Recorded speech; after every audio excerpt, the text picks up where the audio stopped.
Okay everyone, today we are tackling a problem from the ISI JRF, that is the Indian Statistical Institute Junior Research Fellowship in Physics and Applied Mathematics. And for those who don't know, ISI is the Hogwarts of the numbers in India. Getting into the JRF program is like being selected for the Avengers, you can say that. Okay, so let's just read the question. Let the characteristic polynomial of a be given by p lambda equal to lambda cube plus a lambda square plus b lambda plus c and c greater than 0, and the eigenvalues of a be in arithmetic progression. Okay, now show that a inverse exists if and only if a not equals to 0, and b, question number b says find the eigenvalues of a to the power 5. Okay, so we have to solve this.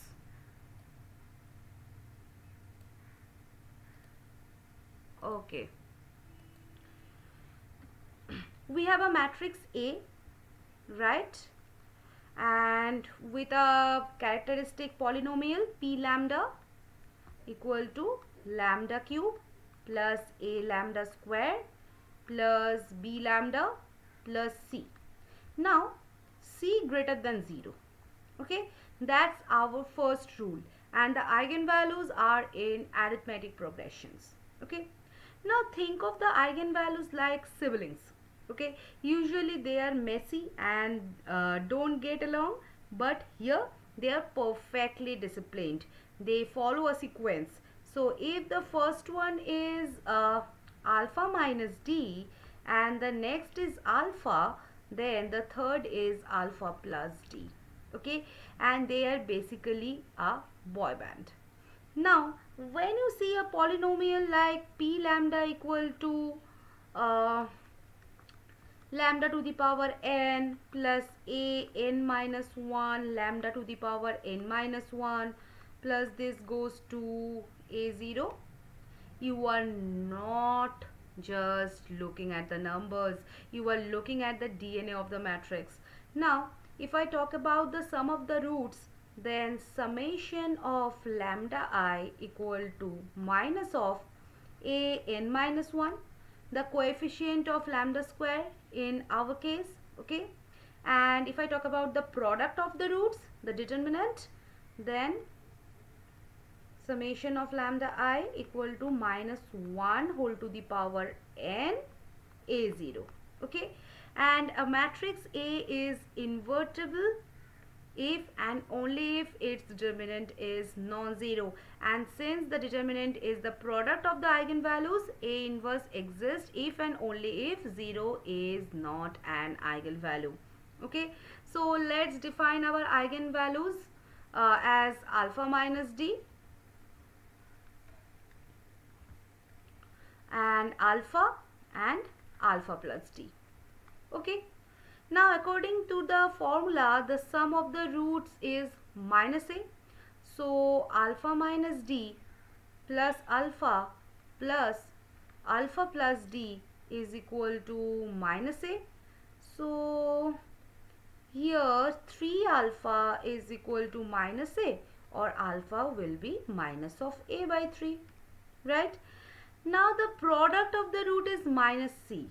Since minus 1 whole cube is minus 1, so we can say lambda minus d, alpha minus d into alpha plus d is equal to minus c, or alpha into alpha square minus d square is equal to minus c, and we are told c greater than 0, right?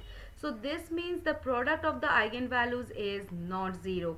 The product alpha into alpha square minus d square is equal to minus c, and c not equals to 0, then none of the individual terms can be 0. Specifically, alpha cannot be 0, but we found alpha is equal to what?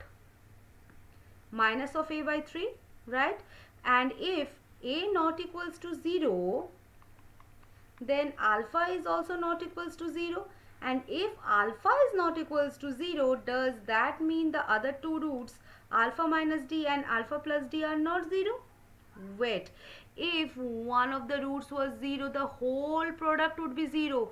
But the product is what? Minus c, and c greater than 0. So none of the eigenvalues can be 0, right? So if a equal to 0, then alpha will be 0. And if alpha is 0, then the product alpha into alpha square minus d square becomes 0. But the problem says the product is minus c, where c greater than 0. So that's a contradiction. Therefore, for the system to even make sense with c greater than 0 and the AP property, a cannot be 0. Thus, A inverse exists if and only if a not equals to 0. Okay. Now they want the eigenvalues of a to the power 5.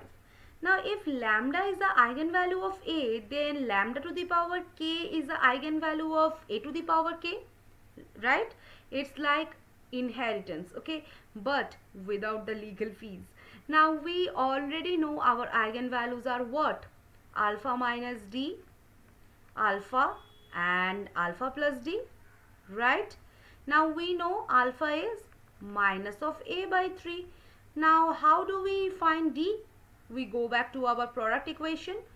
Alpha into alpha square minus d square is minus c. Now substitute alpha is equal to minus of a by 3. So minus of a by 3 into a square by 9 minus d square is minus c. Now divide by minus a by 3. So we get a square by 9 minus d square equal to 3c by a, or d square is what? A square by 9 minus 3c by a, that is a cube minus 27c by 9a, right? So d will be what? Root over of a cube minus 27c by 9a, okay? And the eigenvalues of a are minus a by 3, minus a by 3 plus root over a cube minus 27c by 9a, and third is what? Minus of a by 3 minus root over of a cube minus 27c by 9a, right? And the eigenvalues of a to the power 5 are simply these values raised to the power 5. Okay, so that will be what? Minus of a by 3 whole to the power 5, minus of a by 3 plus root over of a cube minus 27c by 9a whole to the power 5, and minus a by 3 minus root over of a cube minus 27c by 9a whole to the power 5. Okay, and that, my friends, is how you handle an ISI level problem. Okay, if you take the AP, you squeeze it with the formulas and you don't let the notation scare you.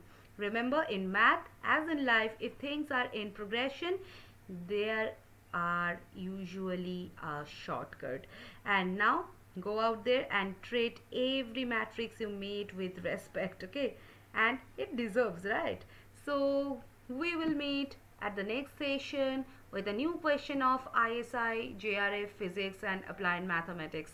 So till then, keep learning and keep growing. Bye bye.